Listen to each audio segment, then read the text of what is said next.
একটা CC camera footage দেখতে পাচ্ছেন। হ্যাঁ, ট্রাক্টরে করে ধান চুরি।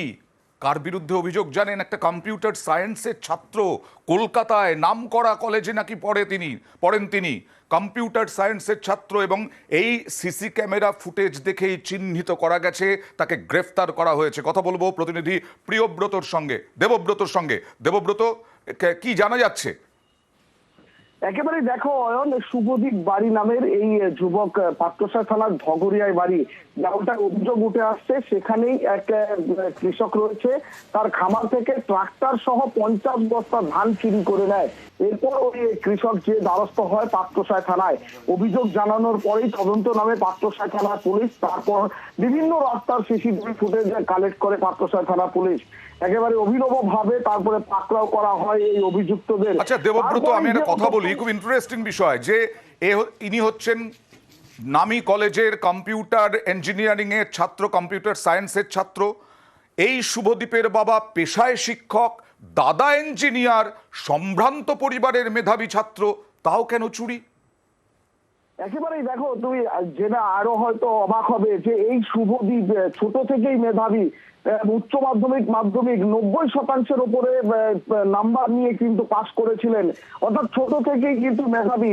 যেমনটাই পরিবার সূত্রে জানতে পারা যাচ্ছে, সরস্বতী পুজোর দিন তিনি বাড়িতে এসেছিলেন ছুটিতে, তারপরের দিনই কিন্তু বন্ধুদের পাল্লায় পড়ে এই ধরনের ঘটনা ঘটিয়েছেন। এমনকি তার বাবা যদিও ক্যামেরার সামনে আসতে রাজি হননি, তিনি আমাদের ফোনে জানিয়েছেন, তিনি বলছেন শুধুমাত্র তাকে 5,000 টাকা দেওয়ার কথা বলেছিল। বন্ধুদের পাল্লাতেই পড়েই যদি করে থাকেন, তাহলে বন্ধুদের বিরুদ্ধে কি ব্যবস্থা নেওয়া হচ্ছে? কারা তারা জানা যাচ্ছে? একেবারেই দেখো, এই যুবকের সঙ্গে আরো এক ব্যক্তিকে গ্রেপ্তার করা হয়েছে, অর্থাৎ মূল যে অভিযুক্ত সেই অভিযুক্তকেও গ্রেপ্তার করা হয়েছে, এবং একে অর্থাৎ শুভদীপকেও গ্রেপ্তার করা হয়েছে। দুজনকেই পাঠানো হয়েছে একেবারে বিষ্ণুপুর মহকুমা আদালতে পাত্রসায় থানা পুলিশের পক্ষ থেকে। একেবারেই অবাক করা খবর, বাবা শিক্ষক, দাদা ইঞ্জিনিয়ার, আর এদিকে চুরি করছে কম্পিউটার সায়েন্সের সেই বাবার সন্তান। দেখুন কি বলা হচ্ছে এসডিপিওর পক্ষ থেকে।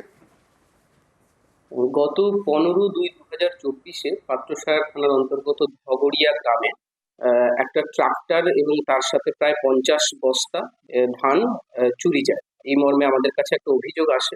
সিসিটিভি ফুটেজে দেখতে পাই যে একটা হলুদ রঙের বাইকে করে কেউ বা কারা চলে যায়। গত পরশু দুজনকে অ্যারেস্ট করি, যার একজনের নাম হচ্ছে পিয়ার আলী মিদ্দা এবং অন্য একজনের নাম শুভদীপ বাড়ি।